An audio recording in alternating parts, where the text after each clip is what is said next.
precious Heavenly Father, we are here with you tonight to do the business of the people of the town of Benson and for all the people that have contact with us.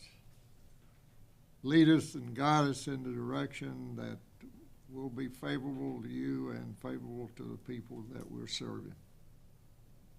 Be with us as we recognize the people that have had losses in the last week, and that they will have your hand holding them as they go through this terrible time for them. And forgive us of our sins and bless everybody that's here tonight. In God's name we pray. Amen. Amen. I call the meeting to order. Let's stand and recite the Pledge of Allegiance. I pledge allegiance to the flag of the United States of America and to the republic for which it stands, one nation, under God, indivisible, with liberty and justice for all. You may be seated.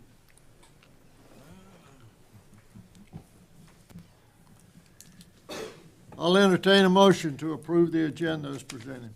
I make a motion to approve the agenda as presented. Any questions? All in favor say aye. Aye. Opposed, no.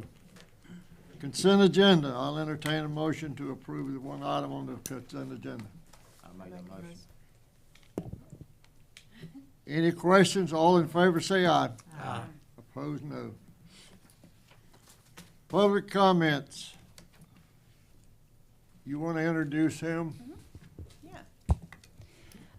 So this year, it's the same auditor that we've had for the last couple of years, Jay Sharp from Sharp and Patel. So he is here to present our audit from the fiscal year 2022. Great. That's a good way to start. Thank you for having me out tonight. As Kim said, my name is Jay Sharp. I'm the audit partner for Sharp Patel. We conducted the audit for the town for the year ended June 30th, 2022. So I got a short presentation to go through, and then I'll be glad to take any questions, or you can interrupt me during the presentation if you want to talk about something I'm specifically going over. So we'll go ahead and get started. For the audit, field work has been completed. We did come out here on site this year, which we've done every year. Some of our audits have been virtual in the past because of the pandemic, but we were on site this year. The financial statements have been prepared, and the local government commission has approved the audit. So it has been issued for 2022. Once again, I kind of go over roles and objectives of the auditor, a little background on what we do. We don't just come out here and start crunching numbers. There's some procedures we do at the beginning or before we come out here, some planning procedures. Most of that involves internal controls. We did come out here in the summer and test some controls. This year we tested controls over cash disbursements and over payroll. So from our understanding or our update of our understanding of internal controls and the results of our tested controls, we perform a risk assessment. It's a risk-based audit approach. It's the same audit approach we've used in the past. Basically, we're assessing risk to each financial reporting area of the town. We're going to concentrate our audit procedures on the higher risk areas, but we are going to look at every significant financial reporting area of the town. And we do this because we have to, as auditors, obtain what we call sufficient audit evidence to render an opinion on the financial statements. That is why you hire us, is to give an opinion. And I'll talk about that, the results of that opinion here on the next slide. But the opinion itself concentrates on whether the financial statements are free from material misstatement. So the results for the 2022 audit. Scope and timing of the audit were on track. The opinion I was just talking about, once again, the town received what we call an unmodified opinion on the financial statements. It's a clean opinion, the best possible opinion you can receive. It should be the opinion that the town strives for year in, year out. So if during our audit procedures or we know there's any issues, or whether with internal controls or certain compliance elements that we have to look at during the audit process, we're required to report that to you. We did have one finding this year. It was a significant deficiency. It was an over expenditure of the general budget. And so anytime the town overexpends its budget, we have to report that as a finding under general statutes. So there was one finding this year as a result of the over expenditure of the general fund budget. As a result of our audit procedures, we did have some audit adjustments. These are just routine ones we've had every year, nothing significant or unusual. We did have one new audit adjustment that took place this year because of a new audit standard that came into place called GASB 87. This has to do with the town's leases. All towns and cities are required to report leases under a different accounting method this year, and so because of that, there was an audit adjustment based on those audit adjustments based on that lease. Leases moving forward, if they're long-term, are considered debt. This was in effect for all governments throughout the country, and so that's just a new thing with financial reporting for all governments. In addition to the audit, we're required to issue a separate letter, and we call this what we call a communications letter. And there's 4 main talking points. These haven't changed throughout the years. The first one are if the town adopts any significant accounting policies, we're required to let you know about that. What I was just talking about, GASB 87 or leases, the town did adopt that accounting policy for 2022. Besides that, all your major significant accounting policies stayed the same. One of the areas we pay close attention to during the audit are estimates. There are some numbers that are hard and fast numbers, and there are some numbers that are estimates. The 2 major estimates the town has are the depreciable lives of its capital assets and the allowance for its doubtful accounts on any accounts receivable that the town is owed. We looked at these estimates. They appeared reasonable, no issues there. I'm happy to report we had no disagreements with management during the audit process and no difficulties encountered during the audit process. We had complete cooperation from all the staff at the town throughout the process, and we appreciate that. All right, finally, I'm in my presentation going through the numbers for 2022. All this comes directly from the audit report. First of all, we're going to talk about the general fund. As I've done in the past, we've kind of done a trend analysis of revenues and expenses throughout the years. For 2022, for the first time in several years, the town did have more expenditures out of its general fund than revenues. You did show about $183,000 loss in your general fund. If you remember back to your original budget for 2022, you were anticipating a $200,000 loss. You had actually appropriated $200,000 worth of fund balance to start the year out, so you actually ended better than you had budgeted for, but you did have a loss in expenditures for your general fund for 2022. We do a good number of audits for our cities and towns in the area. I think a lot of towns and cities were affected and had losses in the general fund this year. We've all heard the news stories about inflation, and that affected everybody, obviously, including government operations. And so we've seen a lot of towns have losses in their general fund because of additional expenditures related to inflation. So this is nothing to be concerned about. As we'll see on the next graph, your fund balance for your general fund, which is your net worth, basically your assets minus your liabilities at a certain point in time. If you look back at 2013, you had about $2 million in fund balance in your general fund. And it's mostly going up over that timeline. At the end of 2022, you were about $2.8 million in fund balance. So despite the loss, you still have a very healthy fund balance in place, and it's a lot higher than it was back in 2013. And so, you know, your fund balance looks good. It's a healthy fund balance. And this next graph is going to kind of show that. So your fund balance is broken into 3 areas. The blue here is restricted by general statute. Basically what that is money that the town is due at year end, and general statute says you can't spend money you don't have. But this is all money. Most of it's probably already come in since then. The red represents restricted for debt service. Those are current year debt payments you have to make in the year we're in right now. And then finally, orange here is unassigned fund balance, or fund balance that's available to be spent by the town. The LGC wants to see general fund balance to be about 8% or more of your prior year expenditures. And that indicates it's healthy to the LGC. Yours is 52%. So despite the loss, you still have a rather healthy fund balance. That means you have a fund balance equating about half your expenditures for the year. Most of the towns we work with average anywhere from 25 to 30%. So you're almost double what the average town we work with is. So despite the loss, you still have a healthy fund balance in place at year end. No issues there. Cash reserves. Looking at here, what we look at is your cash balances, your unrestricted cash balances, and compare it to your expenditures. It did drop in 2022 to 35 days. We generally recommend this to be 3 to 6 months. The one thing to note that's a little bit different this year with your financial statements is your project funds. You had almost over $1 million in cash in your project funds, which doesn't affect this calculation, but the majority of that is due back to the general fund. And so you had a lower cash balance, but you have a significant amount of money due back to the general fund from your project funds. And so that's why you have kind of a drop in cash for 2022.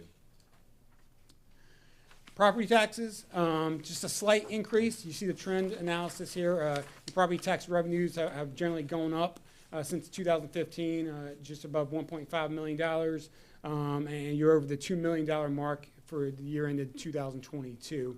Just a slight increase compared to last year. Property tax rates, however, have remained steady for the last 3 years. No increase in your property tax rate since actually it went down in 2019. So you really had no increase in your property tax rates since 2013. Other taxes and licenses, a majority of this is your sales tax you get back from the state. This has increased every year for the last few years and significantly jumped in 2022.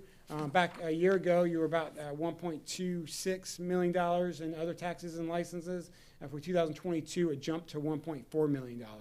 And that's where we see a lot of cities and towns getting additional revenues is with other taxes and licenses, specifically sales tax. All right, your expenditure breakdown, where you spent your money for 2022. And if you look at the first one compared to the next one, which is 21, you see that the expenditures breakdown is pretty much the same. Your top 3 areas of expenditures remain public safety, general government, and cultural and recreational. And so for 2022, public safety made up 43% of your total expenditures compared to 44% in 2021. Pretty consistent across the board. Like I said, your expenditures did increase in 2022, but your percentage pretty much remained the same throughout of all your major categories. All right, water and sewer fund. With the water and sewer fund for 2022, you did show an operating loss. But one thing to keep, and I think your operating loss is about $300,000. But one thing to keep in mind is you had about $400,000 in what we call depreciation expense. This is depreciation of your capital assets owned by the water and sewer fund. This is a non-cash expense. You're not actually paying cash. It's just an allocation. And so if you take that out of the equation, you did have an income for your operations. If you take depreciation out of the revenues minus expenditures. But overall, your water and sewer fund showed a profit because you did have about $500,000 in contributions. Most of that was related to some project funds, but your water and sewer fund at the bottom line did show a profit for 2022. Cash reserves, the cash reserves for your water and sewer fund did drop also. It was 40 days in 2021. It has dropped to about 3 days at the end of 2022. So that's something obviously you pay close attention to moving forward is the cash flows for your water and sewer fund. We look at here the debt service, how much you were paying for debt in your water and sewer fund over the last few years. This includes principal and interest. For 2021, you had almost $500,000 in debt payments. That dropped in 2022 to $400,000. So you did have about a $100,000 decrease in your debt payments in the water and sewer fund. And like I said, this is principal and interest. This is the way you need to pay real close attention moving forward, your operating cash flows. Are you able to generate positive cash flows from operations in the water and sewer fund? For 2022, you did have negative cash flows. You had a good year last year, but kind of dropped off with your water and sewer operating cash flows. And there's 3 major areas of cash flows for electric fund or water and sewer fund. That's financing, investing, and operations.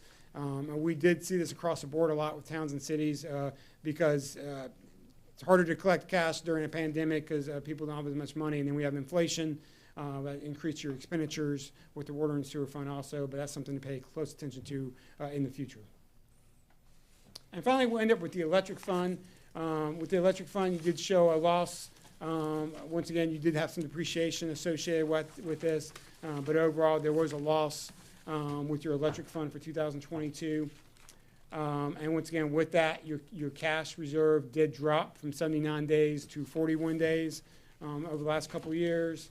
And finally, the debt service did increase slightly. You paid about $102,000 in debt service. These are leases that the electric fund has. It goes back to where I was talking about a few slides ago about the new lease rules. And so in previous years, this would have been a different kind of expense, but now it's considered debt service because all leases are considered debt moving forward. So these are payments on what we call capital leases for the electric fund for capital assets that you're leasing. And finally, operating cash flows. You did show negative cash flows from operations in your electric fund. That kind of had stopped the trend of about 6 straight years you had positive cash flows. So once again, that's something to pay close attention to in the future. But with that, I'll be glad to take any questions you'll have on the audit procedures, the results of the audit, or the numbers themselves. Just kind of summarize a clean audit opinion once again for 2022. One finding related to the over expenditure of the budget, but that's kind of the results for 2022.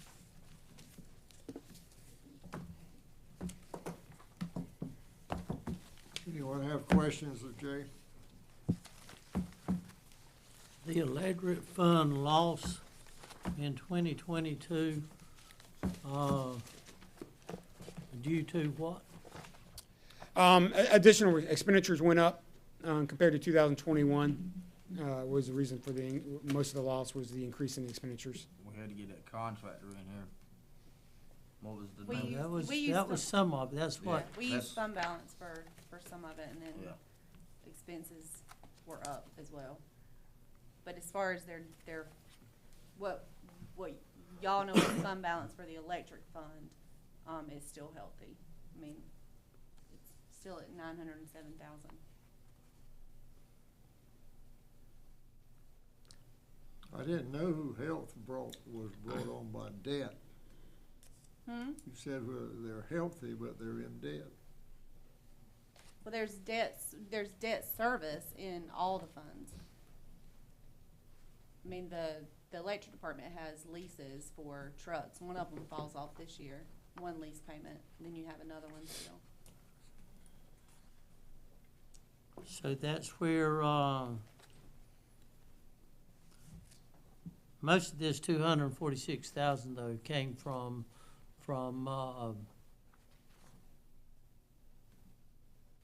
lease payment or employees or, It was just expenditures all over. Like, we used 100,000 for trees, for cutting, and then to cut 15 foot of the right of way. okay, And that was 100,000 we had pulled out, and then we had some of our expenses were just in general up, like cost of materials and stuff.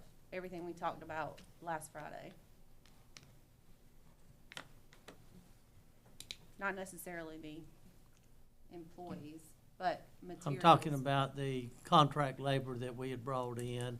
Yeah, we used It 100,000 was- for that. It was expensive, Yeah, that's showing in here too. should be, yeah. Yeah. Any other questions of Jay?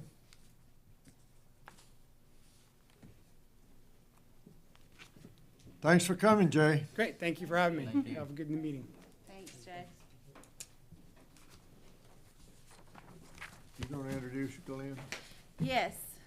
So the next thing the town has been working on since when? Most of last year. Yeah.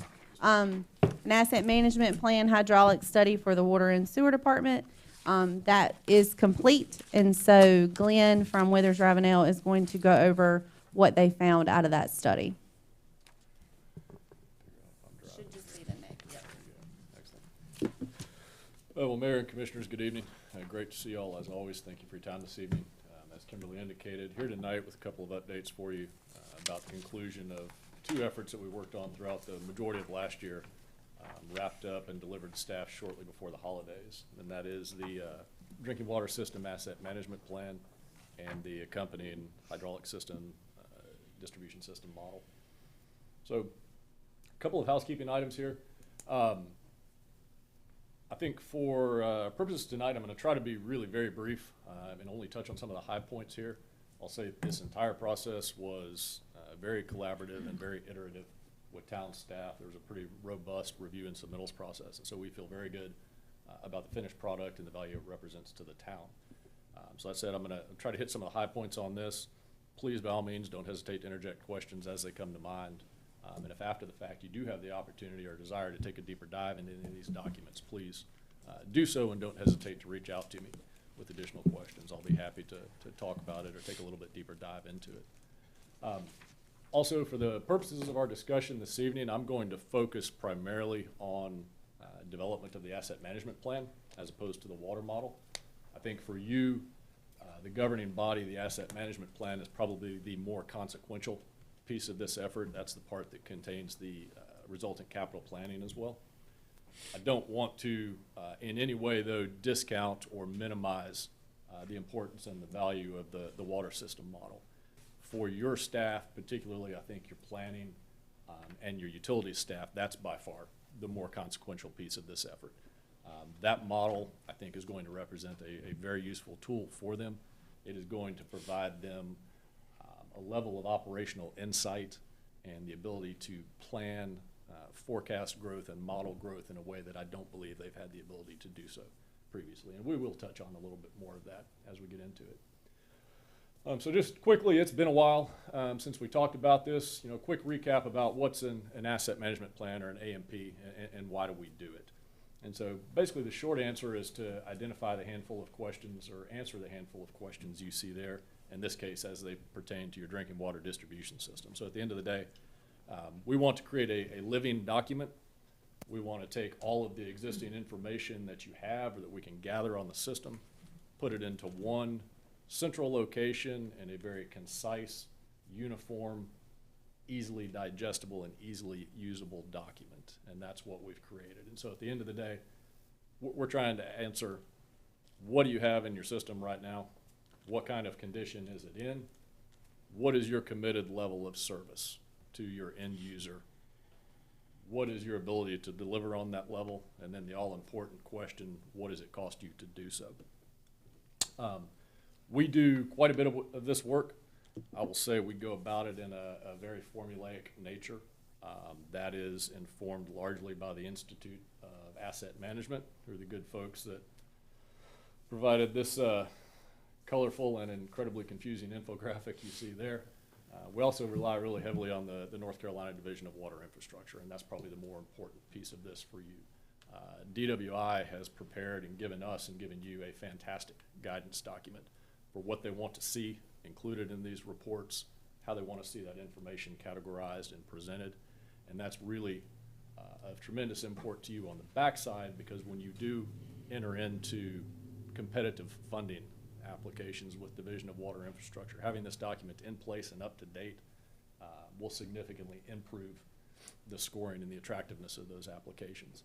And then even beyond the Division of Water Infrastructure, when you do work with other funding agencies, having a document like this in place does represent an enhanced level of proactive system management and an enhanced level of planning that, quite honestly, is more the exception rather than the rule.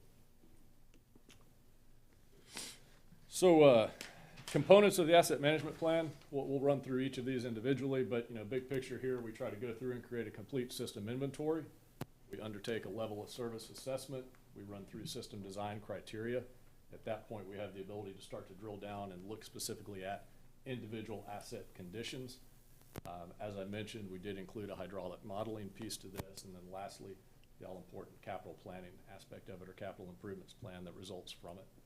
I will take a pause right here just to call your attention to the exhibit on the screen, and this pertains particularly to the water model.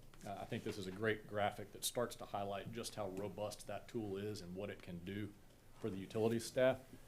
The orange circles and red circles there are indicators of the model's ability to predict point sources of non-revenue water, so water leaks. In a much more, I think, pinpoint fashion than what you have in place right now. This is the type of scenario that we can run and give Ray and his staff or a third-party consultant a very good idea of where to go out in the system and start to undertake targeted leak detection. You know, it's by no means go to coordinates X and Y and you're going to find flowing water here, but it is going to get you within a city block. It will direct you to a specific tract of land, possibly a specific meter cluster. So I think this is a very much an enhancement and a game changer for the public utilities group and how they handle leak detection. So if we start to run through the first three kind of core components that make up the asset management plan, we'll touch briefly on system inventory. So working with existing GIS data, existing available record drawings, a healthy dose of field data collection, time spent in the field, quite a bit of staff input, talking with administrative staff, planning staff, the utilities staff, and also taking a look at both local water supply plan reporting and some of your historic billing data. We were able to compile a fairly complete system inventory. All told, I think we cataloged a little over 40 miles of distribution lines. As you see here, just over 400 valves, over 200 hydrants. Of course, you know you have a single 300,000 gallon elevated storage tank, a single booster pumping station, and the system interconnects with your primary provider, the City of Dunn, and Johnston County as well. The exput or resultant data collection that this provides, you see a little bit of it there graphically. We have these both electronically and in printed format, system maps that start to show you the makeup of the system, in this case by diameter. And all of this is also included in a tabular format as well in the finished reporting.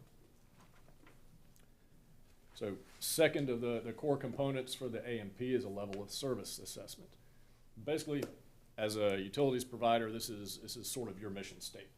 This is the commitment you want to make to your end user in terms of how you're going to serve them, how you're going to educate, how you're going to communicate, what your planned response time is, these sort of things. This is by no means novel. I can tell you that when we sat down, this is based largely on industry standards, but when we sat down with your utility staff, this is essentially the way you're already doing business right now.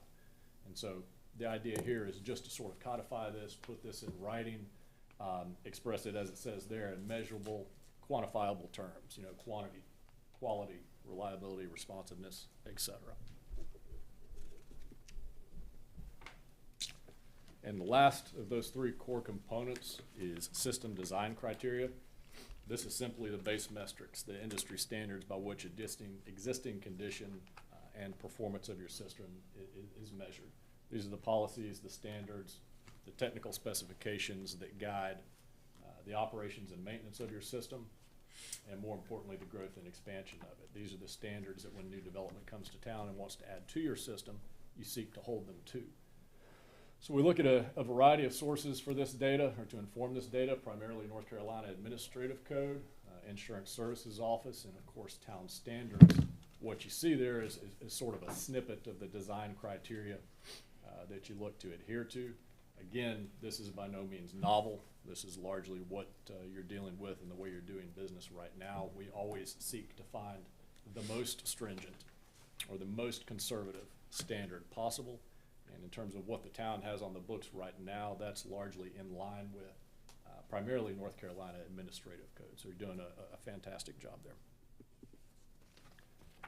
So with those three components in place, now we're able to start to drill down to a much more granular level. We'll start to look at individual asset condition assessment here. We're focusing on the likelihood of failure for any given asset, a specific line, a specific valve, this sort of thing. So the industry standard for asset management recognizes three primary categories in which an asset might fail. That's physical failure. The valve just breaks, it doesn't turn anymore. Performance failure. The line is beyond its useful life, it's heavily tuberculated, it's no longer able to convey adequate flow to its destination. And lastly, economic failure. The continued cost of operations and maintenance has now tipped a scale where that cost is greater than just physical replacement of that asset. Recognizing this particular asset management plan is the initial step in a larger endeavor towards proactive system management. This effort focuses primarily on the characteristics associated with physical and performance failure. Those are the most easily cataloged and easily documented in this particular reporting format. Again, you see a little bit of a graphical representation there when we start to look at individual system components by condition. And that's, again, an idea of what's now available to administrative staff, utility staff, et cetera. A lot of reading. It's actually not that bad. It's pretty good, I would say. So when we start to continue down the path of individual condition assessment, now we're looking at this graphically, starting to see a good makeup, in this case, distribution mains of what's actually in your system. So I would say, for the most part, what we see here is entirely typical, especially for materials in diameter, of a system this age. I'll tell you what is absolutely not typical, and this speaks to just how hard the utility staff and the administrative staff works and how good of a job they're already doing at this, even if they weren't calling it an asset management plan, and even if they had the information in different locations. The fact that we have, with a very good degree of certainty, an idea of material and diameter for well over 90% of your system is very much an outlier. That's not the kind of thing we typically see when we do this type of work, and so I'd say staff is to be commended for that. Good news is no existing assets in this category show as failed. So we do see a fair portion of the lines and distribution valves as well. They're falling more in that poor to fair condition. I think the majority of the existing system deficiencies we see are linear in nature. And that's to say we have an abundance of aging lines, likely heavily tuberculated lines. We have dead-end lines, and we have undersized lines. And so you start to, yes, sir? I had a question. You said there was no component in the water system that failed? Designated as failed per this criteria. Okay, I was just curious if y'all turned valves and everything. Not system-wide, but we did exercise a number of valves when we were out there. Your staff actually accompanied us and exercised valves while we were in the field, flowing hydrants and performing flow testing. As I said, I think the majority of existing deficiencies that we identify in the system are linear in nature, and that's to say they're problems with undersized lines, dead-end lines, that sort of thing. And this really starts to manifest itself both empirically when you talk to staff and when you look at the water model. We see easily defined areas on the western and northwestern edges of the distribution system where those are the most pronounced pressure problems. We see low pressures and irregular pressures there. When you start to look at more of some areas scattered throughout town and primarily clustered on the northern ends of the distribution system, you see persistent issues of lower than ideal fire flow. I think that's more than likely attributable to dead-end lines, the lack of line looping throughout the system. So again, these are problems that are linear in nature and over time are relatively easily corrected. Touch a little bit further on the hydraulic modeling. You now have what I will call a fully calibrated digital twin of the existing water distribution system. Where you did not have the ability before, we now have the ability to continually assess overall system performance. At a moment's notice, we can provide on-demand operational insight to your staff in terms of pressure, water age, fire flow, etc. We also have the ability now to assist with growth modeling and help you understand as decision makers what the impact of new growth or new development on your system is. If a large entity wants to come in and tie onto your system, what are the operational impacts of that? You may have an opportunity to start to encourage what I'll call smart demand or smart growth. Do we have the ability to encourage growth in one portion of the system where there's better capacity or better availability than another? These are the type of things that the model will do for you. Again, you see a graphical representation here. This particular instance, fire flow available from various hydrants. Industry standard, we like to see greater than 1,500 to 2,000 gallons per minute there. I think the majority of the system it appears capable of delivering in excess of that. We have a small percentage in some well-defined areas, as I mentioned, especially clustered on the northern side of town, where we know we've got some dead-end lines and can do some things to enhance availability there. One other item of note, now that we have a fully calibrated distribution system model in place, and it was done so in accordance with AWWA requirements. There's no further fire flow testing required for the next 5 years. You can certainly do so. However, we also have the ability to provide you documented fire flow for the entire system or every hydrant in the system and forego the need for further fire flow testing in the near term. Touch briefly on capital planning. This is where we start to break out some of the recommended projects to rectify some of the deficiencies, mostly linear in nature within the existing system. I will stress this is absolutely a living document, and it's intended to be. This is the kind of thing that we will continue to update and modify in the coming months and years. It's entirely possible things will fall off this list. Priorities will shift up and down. But for right now, I think a good starting point or a good gauge to plan on is about $16 million in needed improvements over a 10-year planning window. We've further broken these out, and it's better categorized within the actual written report itself, where there's some well-defined projects in there and some well-defined areas of town where we start to alleviate some of the pressure concerns, some of the fire flow issues that we talked about earlier. And so in closing, to talk a little bit about some future options or some next steps, definitely first and foremost, we want to start to encourage adherence to the beginnings of that capital improvements plan. We want to start to prioritize some linear improvements, including the line replacements, the upsizing, the system looping that we talked about a little bit. Continued focus on regional solutions.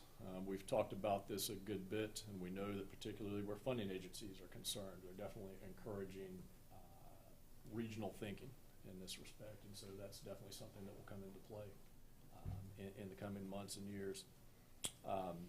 Combining asset management with comprehensive planning to encourage, like I said, smart growth, or those growth in the areas with the most available capacity, or which financially are beneficial to you in terms of the cost of system upgrades needed to serve that growth.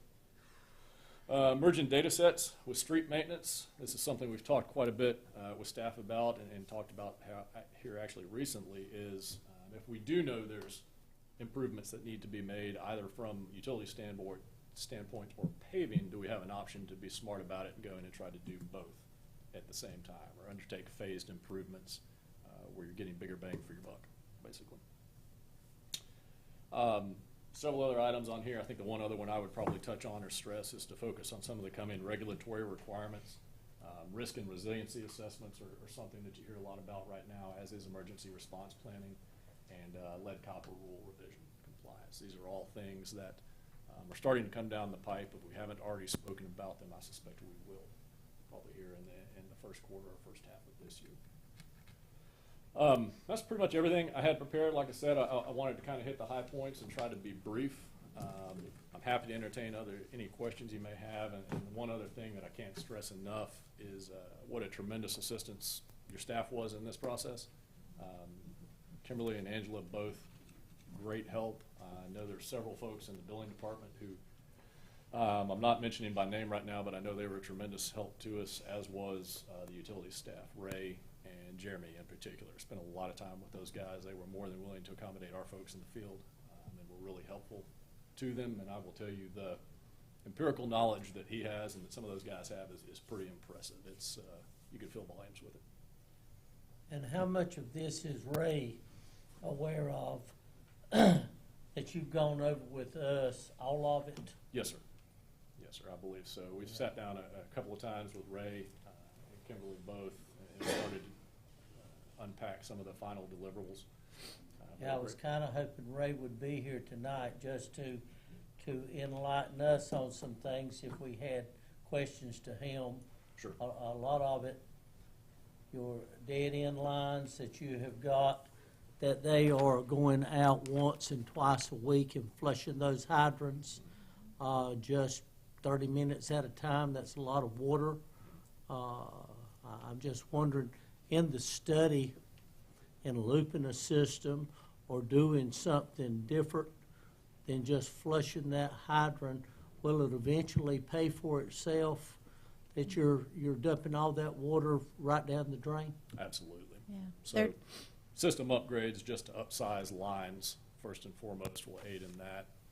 Eliminating dead-end lines continuing to increase the amount of looping within your system will absolutely help with that. Ray and I have talked quite a bit actually about their flushing program and sort of how they go about it. I'd say it sounds like they're doing a fantastic job with it, but the other thing that can be considered is preparation that the model will facilitate is preparation of a true, what I'll call unidirectional flushing plan, so that you can go through, turn certain valves, turn certain hydrants for a prescribed period of time, and know with a high degree of confidence that you're physically pushing water from one end of the system to the other, or from the center of the system out, as opposed to possibly inadvertently moving aged water around within the system. And you said we've got lines, we're provided water from the city of Dunn Yes, sir. and also Johnson County. Yes, sir. How about the Harnett County line, which, have we not got a Harnett County line that comes up through 27 that doesn't tie into Dunn? It goes to the county and back to us. It goes to the county and back to us? I believe so, yes. It comes up 27 and hooks on to Johnson County, and then that goes through there, and then they sell it back to us Correct. at a higher rate. Correct. That is true. Do we sell any water to anybody else, or is that county operated when we've got low pressure on the west side? It's, we don't sell, we only sell to the customer. We're not selling to any other bulk customer. So we're buying from Johnston County and we're buying from Dunn. So Johnson County is buying from Harnett County and selling it back to us. Yeah. Correct. Yeah. And a 33%. And a market. At a markup price, yeah. Well, The- is that why we are looking at a new water tank? That, does that have anything to do with this, or will those actions still be taken? Will we be getting water? You can have all the water tanks that you want. If you can't get the water to fill We're them, still it's worth nothing. We're still gonna have to buy the water. I mean, we don't, yeah, we would have, our hope is to buy from Dunn. But we'll still have to find a water source to get it from, which would, will work for Dunn. But what this showed, and, I don't know if you want to talk about it at all, but, what this showed was that the west side of town is what's in need. Yeah. That's where the low pressure falls. So, the elevated storage tank is on here as it's, projected out in 2031 is what's on the plan. But there's an And it would be on the elevated- west side of There's an town. elevated storage tank up toward McGee's Crossroads that when they are filling that tank, then the west side pressure in Benson goes down. Yeah. So Coming from that line from Harnett County. when I stressed earlier, the majority of improvements needed, or the majority of near-term improvements needed, are linear in nature. Modeling data seems to indicate that making linear improvements within your existing system will go a long way towards alleviating some of the pressure issues and some of the pressure irregularities you have in these parts of town. Yeah. Those are due primarily, again, to aged lines, undersized lines, lines that are likely heavily tuberculated, which is cast iron materials, galvanized materials tend to collect deposits on the inside over time. And so where you may have had, say, a 6-inch pipe, the actual functional diameter of that pipe shrinks appreciably over time. We think those pressure issues can be largely abated with some of these linear improvements. Now, admittedly, there is an elevation component at play there as well. And so when we start to talk about additional elevated storage, based on your current demand, based on existing storage both in your system and the city of Dunn's, you're meeting the statutory requirements for storage right now. You will most likely need an elevated tank in the future. That will be driven by demand, if nothing else. But I think I would look at that probably more through the lens of the corridor needs a tank, the region needs a tank, not just the city of Benson. Right. Well, but the thing about it, what Will was talking about is one point, the pressure on the west pressure. side. I understand if But, we got an elevated tank, another one, air pressure problems in most places would be taken care of. But the other part and the real part is that we're borrowing 300,000 gallons of storage from Dunn, and we're borrowing 100,000 gallon storage from Johnson County. We've got to get a 400,000 tank built so that we can start storing our own. There is also a question and a concern with water age and the amount of time that once water leaves its production source in the city of Dunn, travels through that system, spends time in a tank or possibly tanks here before moving on elsewhere in the region.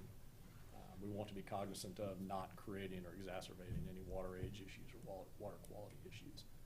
And so all of that falls into a larger and more elongated regional planning effort in terms of we start with linear improvements first and then start to address some of those elevated needs as well. Well, see, that's why I didn't understand from the tank out at South Johnson that they've got the capacity of a tank, but they were not using that much water out of it, and it was staying there too long. Is that right or wrong?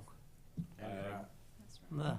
He's having done, I forgot how often he said he has to dump that tank. Cause it's on a dead end, basically. See, we're talking about millions of dollars for new tanks here, Four Oaks, other parts of Johnson County, and we've got tanks that right now it seems like to me, and I don't know enough about it to say it's just you've got a tank here that they're having to dump water out of because the usage, the demand is not there. Looks to me like we have got the demand and we're going to need it. That's a That's the county-owned county's tank, tank. that's not our tank. Yeah. And they want to be able to sell us water at 33% increase so they can make money. That's probably why we only got 500,000 from them to get a new tank, because as long as they got us by the barrel, we got to buy water.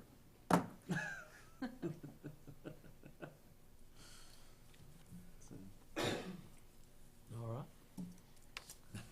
You planning on being a county commissioner anytime soon? we need somebody from Benson, don't we? Will you back up one slide, Glenn? So the only question I've got is a budgetary question, because after we just went over with Jay, those figures over the next 10 years, are all of those figures based off of the estimated cost of improvements made today, or is there inflation built into this? Because as we just saw, inflation just took out our whole audit, and I'm trying to figure out. Significant, I believe in the neighborhood of 25 to 30% cushion built into these numbers Okay. to try and account for the current, what we'll call present day volatility of the, Okay. of the All right. materials. All right. That was just the only question I had. Yeah. Thank you. Any other questions, Glenn? Thank you very much. I appreciate Thank your you. time, as always. Thanks, Glenn. Okay, Kim, introduce your new hires. Derek's going to come up and introduce Megan.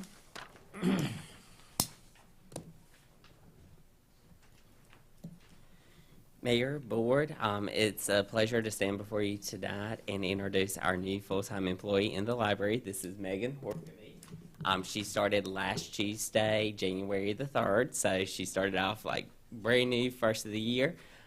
She has a background in elementary education. She brings a wealth of knowledge working with children, and she's already hit the ground running. And she has loved being in libraries her whole life, and she has decided that she would like to return to school in the fall and pursue her library science degree. So we are really excited to have her on board. She's already come up with some great ideas, and personally, I am loving having the extra help in the library. So it's been a great addition. So at this time, I'm going to turn it over to Megan if she would like to say anything. Hello, my name is Megan Horkovy, as Derek just said, and I have loved being at the library even the first week that we've been there. So Thank you so much for your support as we support you from the library. I know my husband and I just recently moved here, and we've really loved being a part of the town of Benson. So I'm excited to be able to help that love be spread to the rest of the people as they come through the library. So thank you so much. We're Welcome, glad to Megan. have you. Yeah. Yeah, Derek, really quick, since public comments is next, he wanted to address the board really quick about Black History Month celebration. If that's okay.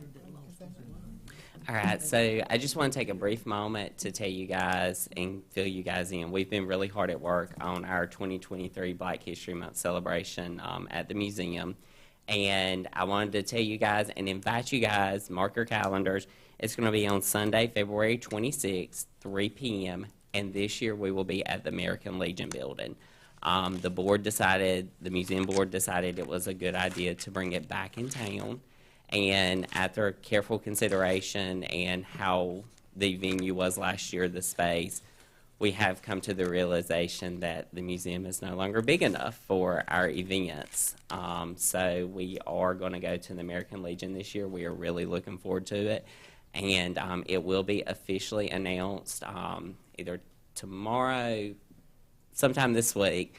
Our Black History Month celebration honoree this year will be Miss Geneva Covington. So I have had the pleasure of calling her last week and talking with her. I have spent a great deal this week talking with the family. So we are already underway planning the documentary as well as the event. So I hope you guys can come and join us. Thank you. Thank you. Individuals wishing to address the board are asked to provide the name and address for the record. Anyone that wants to speak, come forward. Anyone that wants to speak, come forward. Okay, let's move on. Consider approval of downtown incentive grant. Tyler Douglas. Yeah, so I have a couple incentive grants for you. These are budgeted, and if a business is doing upfitting or a new business does any kind of upgrades or anything, they usually come to me and see if we have any grants for them, and both of these businesses meet all the requirements. First is Benson Sports Therapy and Wellness. Applicant was Josh Hefner. That's at 300 East Church Street, just right across the street here. You can see he's done a ton of work, signage, outdoor improvements, painting. So since he's a brand new business, he applied for the facade grant, which is $1,500, and the new business startup, which is also $1,500, and he meets those requirements. $3,000 total for him.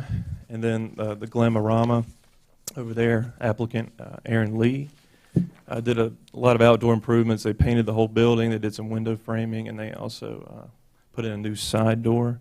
And that they can do $1,500 for the facade grant as well, and they meet all the requirements for that. And that's pretty much it for these two. Pretty simple. You can see all the indoor stuff and equipment. And then, like I said, that's a fresh coat of paint and some fresh framing around the building. Any questions of Tyler? You looking for approval? Yes, you can combo them if you want to. I'll entertain a motion to approve. I make a motion we approve both. All in favor say aye. Aye. Opposed, no. All right. Okay, And this next thing, the mural. Question for you, Tyler. Oh, I'm sorry. Sorry. Yeah, you're fine.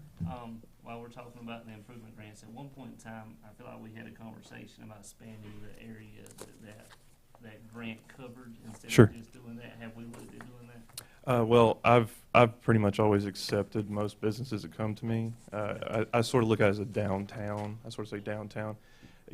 Are you thinking Main Street mainly? Is that what you're thinking No, about? I know Main Street was included, but if I'm not mistaken, on that map, it included like the new businesses and the new stuff that's going on down 301, down Wall Street. Yeah. That wasn't included in this, and I was wondering if we had some discussion about expanding it outside of just that downtown district corridor. Right. Yeah, I think it's defined right now as our business district, right? Is that what the toolbox is defined as? I'm pretty sure it's just whatever our business district is defined as. But, I mean, I have no problem, expanding it to the 301 businesses.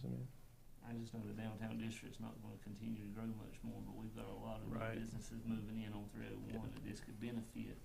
I don't know how the rest of the board members feel about that, but in the past, they've not been able to apply for the guidelines because they're not in that downtown district. Well, I try to spread the word. So if you know any new businesses or anybody coming in, you can tell them about this as well. There's a lot of stuff in there.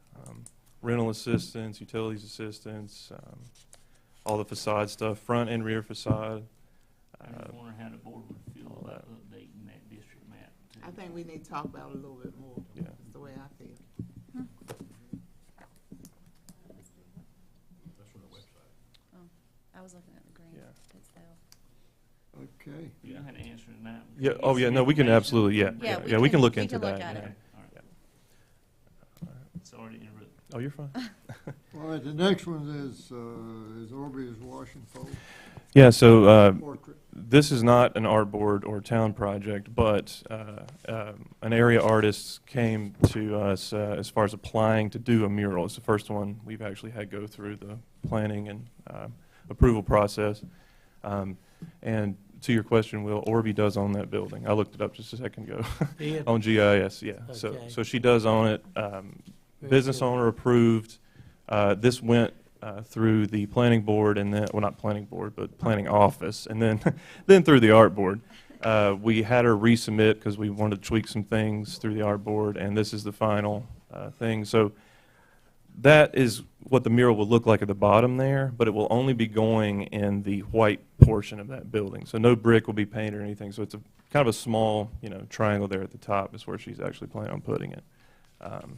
But it meets our standards and it meets our UDO standards. It's not advertisement. It's not vulgar. And the art board had some tweaks as far as like making sure she used the right paint.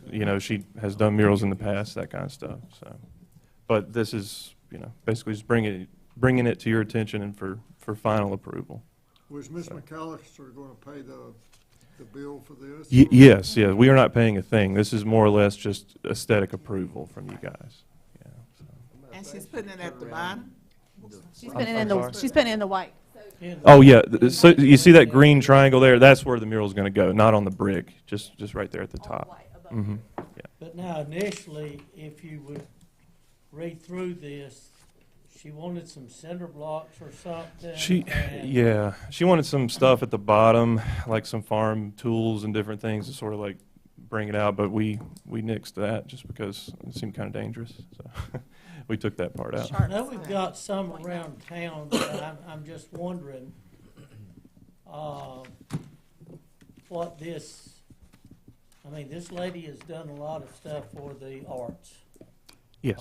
Yes. As far as what she wrote up, but are we opening up a Pandora box here as far as people that want to paint the side of their building and put a mural up? Can they? They can, but they'll have to go through the exact same process as this. Yeah. Well, when did the past start? When The art board was created and murals started going up by the art board. Correct. How long Yeah. ago? 2 years 2 ago? years now, yeah. 2 years ago? So there has been some that didn't go through the art board that. I would think El Chorro probably didn't go through the art. Yeah, there's a That few, was there's way a few before. places Yeah, that was that way didn't go through. before. Yeah, But- that was way before then, but I'm talking Yeah. about the place right beside the old Banner Machinery, right beside Dixie Den and Gas. Look in the front of it. You've got the same flowers, you've got Oh, yeah. everything up. No, that didn't go through the art board. No. But how long has that been up, though? I don't know. Yeah. I have no idea. There 2 years. Yeah. I don't have a problem with it, but I may have a Yeah. problem with, the next one.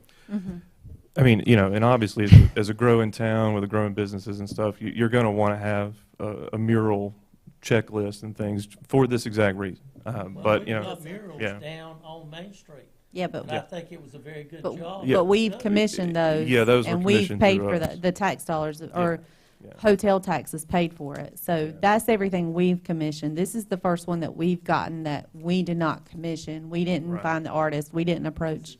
Right.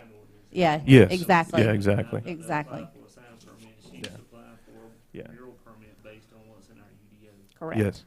And I have talked to Aaron about fleshing that mural requirements out and doing a little more with that as we look at the UDO. So that'll probably happen in the future as well. Well, it does, and I'm asking Tyler, Mhm. when this is done, how many more do you think you may see in the next 12 months?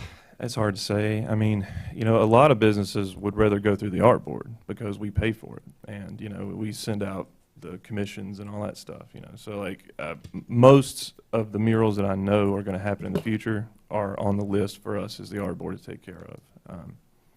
But I mean, you know, you just never know. I mean, they just have to go Now, through the is The process. lady that's going to be doing that, Miss McAllister, Uh-huh. is she going to do this on glass, or is it going to be done on the wood? No, it's straight to wood. It's Yeah, to straight on the So- wood. Yeah. So this, what she says here is out. Oh yeah, yes, absolutely. That's probably. I'm sorry. That's probably the old application. Yeah, she had to resubmit when we told her not to do the extra stuff there. So yeah, it's just a traditional mural on the wood part there.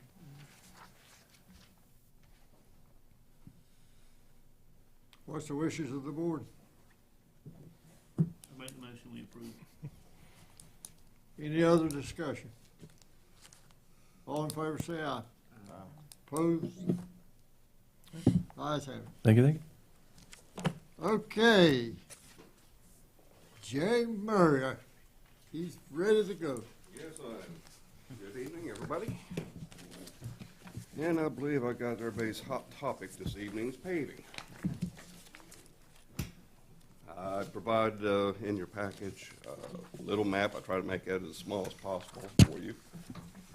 What it actually shows is the blue lines are what's going to be on our base bid. We're going to bid out to contractors. And the orange lines are alternate streets that I included for the bid package itself. And all these streets are listed into the very last pages of the bid package itself. You should have a copy of. And at the very end of it, I've highlighted in yellow what I consider the 2023 resurfacing schedule, and I've highlighted the last two columns that shows the priority streets which I feel that we should concentrate on this year, which is mainly West Woodall Street, Printer Drive, Ellis Drive, South Ellis Drive, and Lambert Drive, and 100, 200 blocks of North McLam Street and South Farmer Drive. Now, when we do decide to go ahead and proceed later on this year to do this paving, we can do Woodall Street and McLam, South Farmer Drive at the same time. We can mobilize the paving contractor to come in for one mobilization, which will save us money by doing that instead of having them jump all over town. And in talks with Jeremy and Ray, we know that there's a line underneath West Woodall Street, which Glenn brought up with aforementioned the high demodeling project. There's a line down there he needs to get a hold of and dismantle. It basically is a dead end line, so we can work with the utility department hand in hand to get this done. Is this the only line that you know of, though, that needs to come up or needs to be replaced at the same time, just what we were just talking about with Glenn? This is the only one that I know of that Jeremy has made me aware of. Now, I told him once we get this out to bid, we will sit back down and review the reduced streets that we'd like to knock out first and see him or Ray knows what's underneath these streets. Do you have any kind of estimate in our mind about what it's going to cost just for these streets? I thought I put something together. There we go. I put an estimate together what I think is going to come in at. This information was brought off from a 2021 resurfacing schedule spreadsheet I was given. So I updated the pricing, basically 25-30% what was originally figured. And West Woodall Street 200, 300, 400, or 500 block. I estimate now will probably be $212,000, milling and paving. The printer drive, the Ellis, North and South Ellis and Lambert, we're looking at $58,616. And for the North McLam, 100, 200 block, and South Farmer Drive from 100 to 400, that's $91,228. We're right about You're looking at about $400,000. $362,000 just for that first phase of it. And we've got 500 set aside right now, is that correct, Kim? We do, but I just want to, again, caution that we have other projects that we know are going to happen that we're already working on plans and engineering for. For instance, the CDBG project. That's going to touch North Augusta, South Augusta, Brooklyn, West Church, North Farmer, West Harnett, West Hill, North Lincoln, West Martin, North McLam, South McLam, West Parish, South Pine, North McKinley, South Riles, and North Wall. An alternate on that is West Main. All that's going to pay for in regards to doing that rehabilitation on those lines is patching. So do we want to patch, or do we want to try to go back when those projects are done and pave? That's why we've been holding off on paving for the last 2 years, because so many corridors of town are going to have construction done. So I caution, do you want to be on patched roads, or do you want to go ahead and pave now, or put a packet out to pave to show, you know, that we hit some of these streets now, fresh? You're an engineer now, so what's your time of construction on those if we get the money and everything's approved? We're still 3 years out from actually doing the construction of those lines? So CDBG, Glenn's here, he's on that project, so he can give us an update on that. 12 to 16 months on the CDBG project. Now, isn't that a lot of that work slip line? He said 12 to 16. Is it? months. Okay, so not all of it's Yeah, going to be all patching? the streets that Kimberly just listed off for the CBG, That ain't bad. is basically, we're all going, majority of the work, we're not gonna come in and tear up the streets. It's gonna be a slip line process.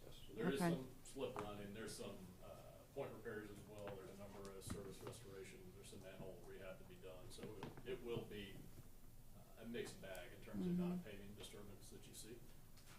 The CDBGI construction grant is very specific in that it will only pay for Yeah. restoration necessitated by the project itself, and so, you know, a trench width, Mhm. boring pit, receiving pit, that sort of thing, it will not cover the cost of gutter to gutter along over there. If we've got 400,000 outlined right now that we may or may not touch, and we wait 2 years, 16 to 24 months, how much more is that gonna cost in 2 years? We got any idea of project, are we gonna increase another 25 to 30% in the next 2 years? I would safely, Yeah, look at conservatively your gas say prices. 20% at least.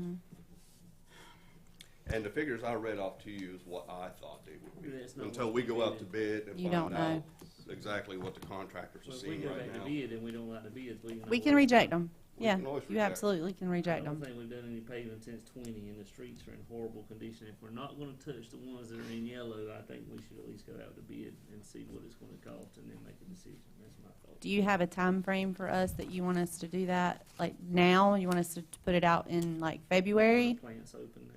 All the They plants, yeah. I talked to 3 of the major plants right around our area, and all of them are open.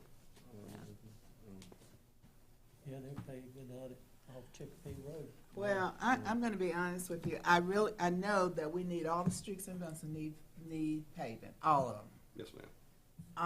But I'm wanting to proceed with caution. I'm gonna be very honest with you. I agree with the town manager that maybe we might want to think about this a little further.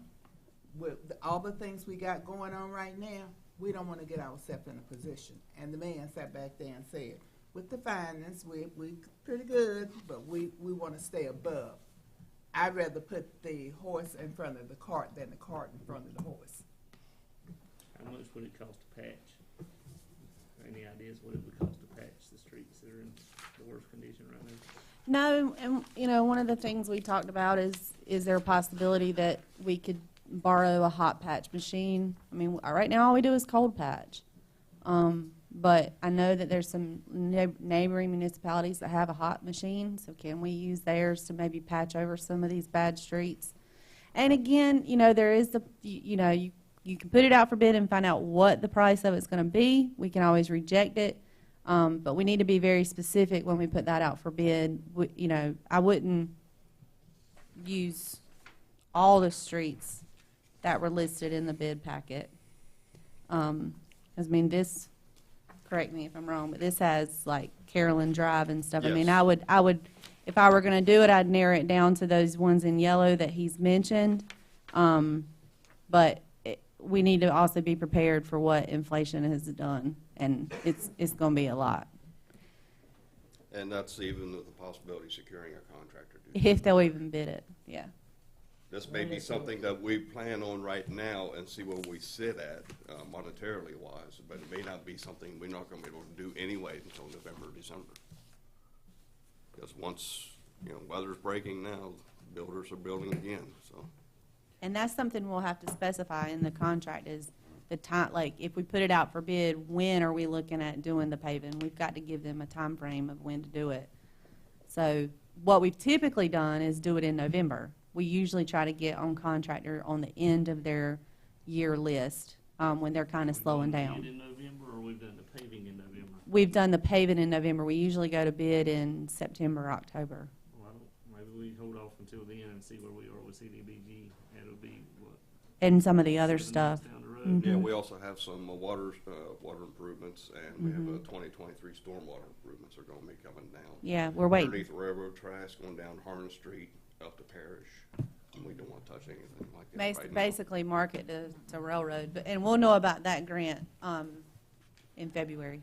Well, now, asphalt right now is at its highest peak that it's been in forever because it's tied into petroleum, and nobody knows what petroleum products are going to do. It's up and down, and No, 2 thankfully, years from now, we can look at it and say, well, we should have jumped on it, but that's 2 years from now. We should have jumped on a lot of things 2 years prior to where we are right now. So, Yeah. and I know that we were promised during our last town manager about certain streets. Oh yeah, they're going to be done in the 12 months. I've got them written down. But the projects on Lake Shore didn't close down the pumping station. We didn't run the line that was supposed to be, and that's when the paving was going to be done. Lake Shore needs it, but it's stupid to go in and put any money in paving. Let's keep patching. I like the hot machine because the cold patch isn't worth crap, but that's what we're doing, and save some of this and get these other projects. I mean, I hate to see it, and I've seen it before. We pave, and 12 months later, we're digging up that pavement and putting something underground. Yeah.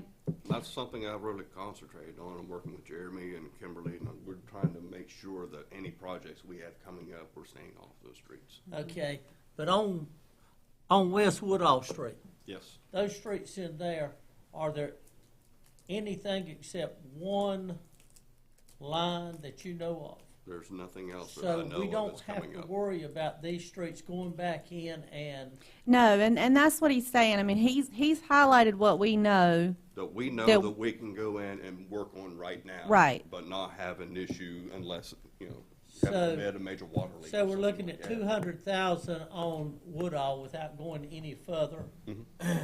No, Why don't we Woodall check- was, Why don't we check it and see what, yeah, 212. Yeah. see what kind of bid that we could get on that? Okay. I mean, we're still holding on to 300,000 without going to these other streets. I mean, it may be that you 212,000 is way off. We It just could very don't- well be. That's right. We just don't know. Let's test the water and see what that is. Just as long as we know, we don't have to come back and tear up a street to redo anything. I will go review it again with Ray and Jeremy before we actually do submit it, but I will go out for West Woodall Street, and I would recommend if we're in the area, let's maybe look at South Farmer as an Farmer. option.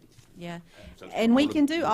alternates. We can put alternates in there as well. I mean, we can hit all the yellow. We can say Woodall Farmer, like you said. If you're going to do Woodall, you might as well do Farmer because they're right there together.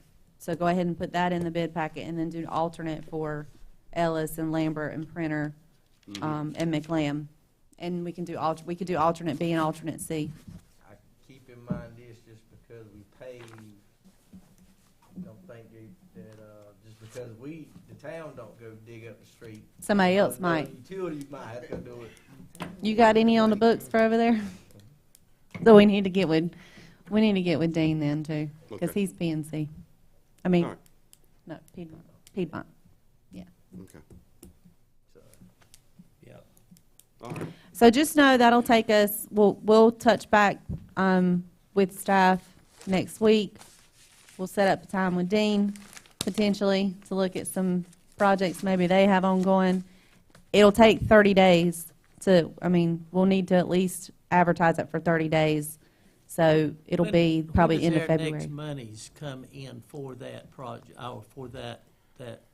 We got some, yeah. We just got our second. We just got our second allocation. It was like 62 something, so I think we had budgeted like 100,000, and I think we got like 102,000. So we've already got our second. for this. Okay, with the POW bill, do they ever go back and say, well, shoot, they're sitting on $500,000? We can go, what? 10 years. We can go 10 years. Yeah. Okay.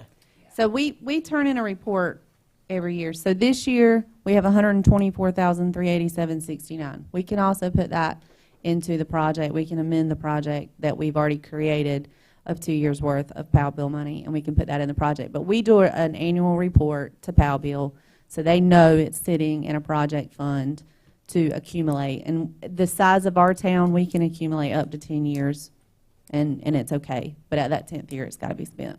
I got a question. Now, this, machine that you're talking about, the other municipality, Mm-hmm.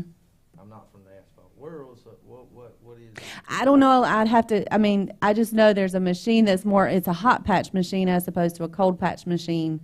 And you can do smaller surface areas as opposed to, Garner's got one. yes, I My think next Smithfield does too. question is, and granted, now we might have been doing things wrong. I have no clue. I don't live in the asphalt world.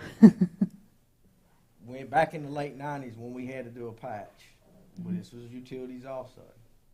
Dump truck went and got asphalt. We had the tar or whatever. We had to walk behind. We filled with water. Mhm. It patched smooth right on out. I don't know if It's that probably the was same an concept option. as a hot But patch. it don't look like to me that machine, that walk behind is that much money. Well, we can look into it. I mean, we've generally always done cold patch. Yeah. I've never. I know what machine you're talking about. Yeah. I actually did. You a little do? bit. I do. Okay. a little It's research. Good. The tamp of it, you walk behind it. Okay. And you can turn it, one person can turn it when it's going. Well, we'll look at different options. We'll Okay. look at maybe if we can get one off one of the local municipalities, or maybe looking at getting a patch machine, or even renting one. Cause that's when we had open cut streets and stuff. That's what we did to patch. So with the hot patch, Guys how would be long, shoveling asphalt. do they project the patch work actually lasts versus doing it cold? I'm gonna say it probably, cold patch will probably last you minimal weather. You probably get about a year out of it. Hot patch machine, you're gonna get probably 3 or 4 times the life out of it. Is there not companies out there, though, that specializes in patch work? Yes. I'm sure. I'm sure Yeah. there are. Sure, there's companies. That has hot patch. That's something else we may need to look into, because we have got some bad potholes. Yes, And we I'm do. not for paving everything in town, but, I'm just worried people that are 500 is gonna be too Like your cheap concrete to that's go on 500 call. now, and it's gonna be worth There's one 250. for Well, asphalt that's- as well. that's why I said Yes. look at one, and let's see where we are. Did it's we gonna just go get up. the POW bill money? Yes, sir. We just got our We ought to have $600,000. We'll have to amend we'll have to add it into the project, but right now it's in our operating fund. But yeah, we'll move it and have to amend the We had project. 3 100 from the POW bill, and then we we set aside 300 in 18 or 19 for paving. Yeah, but that's what she had just said, that we had got that money, but it's not in this fund yet. It's They just got in their our last operating payment. fund. Yeah, we just got the sales. So, let's move on. So you're gonna skip that? No, he's gonna do some, We're gonna I'm do gonna some- do we're gonna preliminary, some- I'm gonna go ahead and put together for West Woodall Street and South Farmer Street with an options for the Printer Drive, North and South Ellis, and, West Lambert for paving. We'll see what the pricing comes back in. Like I said, we can always reject it. It'd be just confirmation, hopefully cheaper than what I estimated. Then we'll look at maybe getting a hot patch machine from one of the municipalities, maybe renting one, and maybe find a company to do the work. that's Is covered. that where I'm at? I think he got it. That's a full plate. Okay. And that's just one project. So. Any Thanks, other Jay. questions? Anything I can do for you? No, thank you, Jay. Okay. Okay, Angie, you're up. Okay, closing out the month of November, the town stands at 35.85% in revenues and 45.92% in expenses. Does anybody have any questions? You Make a wanna, motion, we approve. okay. All right, thank y'all. They don't know what they own. That is right. What's the wishes of the board? It's Motion's on the floor to approve. All in favor, say aye. Aye. Opposed, no. Salary study, Kimberly.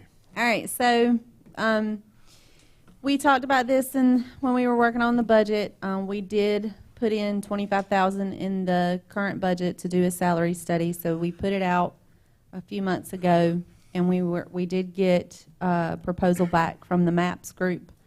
It came back at $13,600.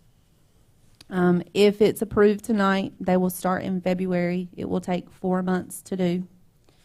Some of the things that they have written in their scope here, they will do a comprehensive review of the town's personnel system for the purposes of the staff. They will conduct meetings with myself and department heads to talk about the components of the study, explain the methodology and the approach. And they'll also discuss the appropriate labor market for surveying of salary data for this particular project. So, for instance, like the electric department, they'll look at other municipalities, but they also need to look at maybe South River and Duke and some of those other agencies that pull our linemen. I got a question on that. Okay. Do they, when they look at the pay study, do they also look at the benefits? Yes. Yeah, they'll look at all of that. They will conduct orientation sessions with employees to cover the purposes of the process of the study and establish realistic expectations for our employees in regards to this. They will survey our existing positions. They will help us with creating new job descriptions if we need to. And all these will comply with OSHA and ADA regulations. And then they will, development of the pay plan, they'll look at a survey of salary plans, will be performed utilizing public sector jurisdictions and other organizations, and give us recommending wage and salary schedules that are competitive and sufficient to attract and retain qualified employees. They will, following the analysis of all inputs considered previously from the other things that I mentioned, they will give us classes of positions will be allocated to the recommended salary schedule, so they'll amend our salary schedule. They'll give us an idea of where our classes and grades come in. What's their area of study, do they say there? What do you mean? How far out do they go from Benson? Well, that's one of the things that we'll talk about in our initial meeting with department heads and myself. We'll talk about who is a good, another municipality is good to study our same size population as far as our town goes. So we'll talk about that in in our initial kickoff meeting. Once they have everything, they will essentially give us, they will show us a listing of our employees, present a classification, proposed classification, present salary grade, and what we have, our present salary grade versus what they're recommended on a salary grade, same with our classifications. And then they will actually pull a listing of where everybody needs to lie within that based off their job descriptions. They'll also give us 3 different options to provide how to implement the project, which is actually really good as far in regards to implementation. And one of the other things that it noted in here, that if we sign on with them, they are available to us for the next 3 years to help us if we have any changes. Once the study is complete and implemented, the MAP script will provide assistance to the town staff for maintenance of the plan, including the classification of new or revised positions, market revisions to the pay plan, and other assistance as needed. The MAP script will provide telephone consultation and will classify new or revised positions as needed for up to 3 years following the study. So that's really good. I mean, because we all know how the market continues to change. So knowing that we have them for the next 3 years to assist us with changes is great. As you all know, those that have been on the board for a while, they did do our study in 2015. Nothing was implemented from that study, so I can't stress enough, if we pay the money this year and we do the study, then they're going to give us 3 different options of how we implement it. We need to know that implementation is important, because the worst thing we can do is do this study and not do anything with it, and then we potentially lose our employees. So I stress that again. This is something that we all know we've needed for a little while. I think we're going to get down to it. We've done a lot of work in regards to some of our departments, not all. So I think it's maybe not going to be as bad as we all think. I don't think it'll be as much as hopefully not as much as a sticker shock as it was in 2015, but I think it needs to be done. So, and like I said, it did come in lower than what we had originally budgeted for.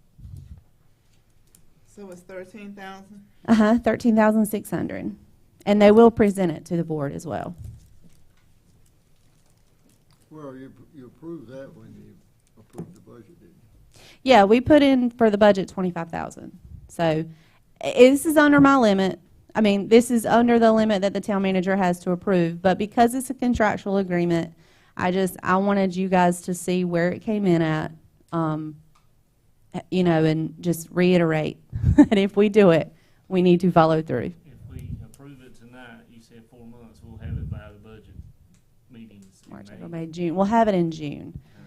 So we won't necessarily have it by the budget, because we'll try to have the budget approved by June. But my thought process is, and this is nothing set in stone, because I've got all the department heads' budgets, like their proposed budgets. I have those in hand, but I haven't put them all together yet. So my thought is, we know this is happening. We probably look at cost of living assessment for the budget, and then see where this falls into place as far as implementation. Well, I agree with you that maybe we do need a study, but I also agree with you when I say, if we're going to do this, then we do need to carry it through, because if not, we are wasting people's money. We are. You're right. And I can tell you from not necessarily here, but a previous organization that I worked at, we did it, and they didn't implement it, and the morale went down. I mean, people left. So we just need to make sure that doesn't happen here. Right now, we have a high morale. Everybody is in, working together and doing really good. But the worst thing we can do is do the study and then not do anything with it. What do you need, a motion? Yes. I make that motion. All in favor, say aye. Aye. Opposed, no. All right, town manager's report. So we are closed Monday for MLK, for the holiday. So non-essential and town facilities will be closed. I want to have you all mark your calendars for the chamber banquet on February the 2nd. If you know right now that you're going to go, let me know so I can make sure you have a ticket. I know, Mr. Neighbors, you're going with your company, correct? So we don't need to get a ticket, but Mr. Chandler, do you know? I will be there. Do you need us to get your ticket? Yes or No, you want to buy my ticket? no? I'm not bad. Yeah, I'm asking you so you can tell her. Yeah. Let's move on. Go Okay. ahead. Miss Holly? Yes. Miss Stack? Let me see. I probably have to. Where is it? Gonna be? It's the next thing. It's at Broad Slab. Oh, okay. Let me see. When is the second? At what time? I think it usually, like, 5:30. social hours, yeah, social hour starts at 5:30. I should be able to make that. Okay, But I'll definitely let you know, but I think I should be able to make that. okay. Ding, no, okay. Another one to mark on your calendars for is the Town and State Dinner in Raleigh. The Raleigh Convention Center will be February 22nd at 5 o'clock. You don't have to give me a definite now, but we do need to get registered for that if y'all want to attend. I actually went last year with the mayor. It was a really good dinner. It was a good, way to mingle and kind of meet some other people in our area. So that's February 22nd at 5. And that's at the Raleigh Convention Center? Mm-hmm. Yeah, I've attended that once. Mm-hmm. I think. It's been some years ago, though. So I'll send you guys an email, and y'all can just follow up with that. March 3rd and 4th is our board retreat. So Saturday, we will be focusing, obviously, on budget. That's typically what we do on the Saturday meeting. Friday night is for the commissioners. I would love to have 2 people from the board to maybe help me with an agenda of what y'all want to see at Friday night board retreat. Like I said, Saturday will be consisted of talking about budget needs and where we stand for fiscal year 24. So do I have any volunteers to help with that agenda for Friday? Okay. Do we have one more?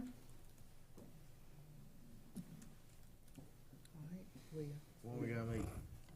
We'll set it up. I mean, we can set up a time. We've got 2 months. Okay, so Dean. All right, awesome.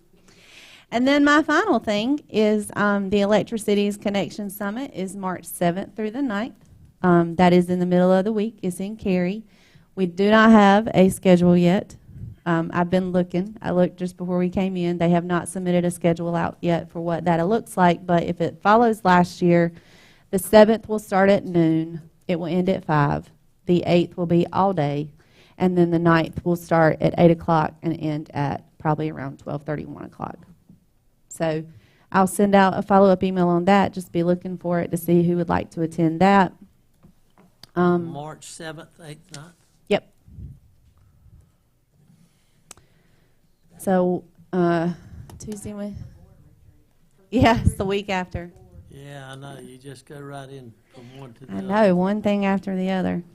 And other than that, that's all I have in regards to town stuff. I will be taking a vacation day Friday.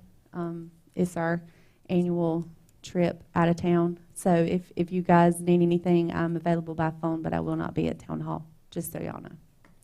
And if y'all need anything else, let me know. Isaac? I have nothing, President, unless there are questions for me.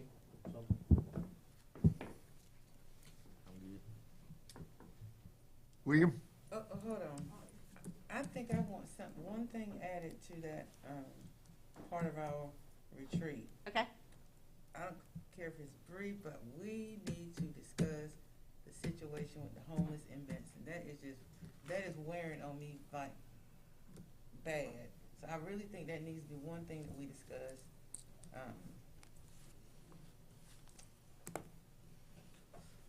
Just the homeless and. Well, we better have somebody there to do a big drug program then. Whatever, I Because just, it's left and right, and we're losing them left and right yeah, too. I think we And need it's to the discuss same that. ones. I know we keep talking about the hotel, but something needs to be done, and I have my concerns, my reasons, so if we don't do something, it's not gonna look good for Benson soon. All right, we can add that to the agenda. William, Only thing I've got, and I don't know what the answer is, but I've just been noticing when I've been driving around the past couple weeks, and I don't want to harp because I don't know what the answer is, but if we can think of something, I noticed there's a lot of trash on the side of the streets that didn't get moved or picked up, and it's just all sitting there every day. And so if you ride down some of the streets on the west side of town, it's looking bad. I'll get with you, but we're gonna have to do something virtual. I'm gonna be in Virginia that week of the 4th. Okay. That's all I've got. Will, No, I'm good. Maxine? Are you sure? Well, by the way, oh, no, let me bring up something. I'm good. Sonny. Mr. McLean? As kind of a sad note for me, I got a call this past weekend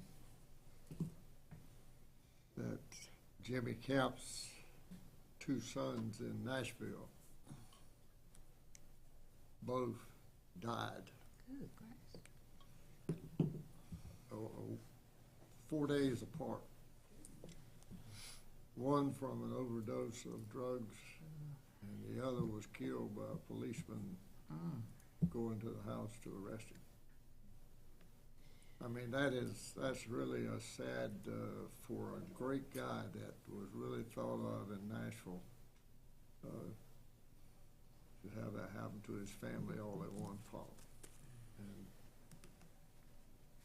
I really feel sorry for his wife. Is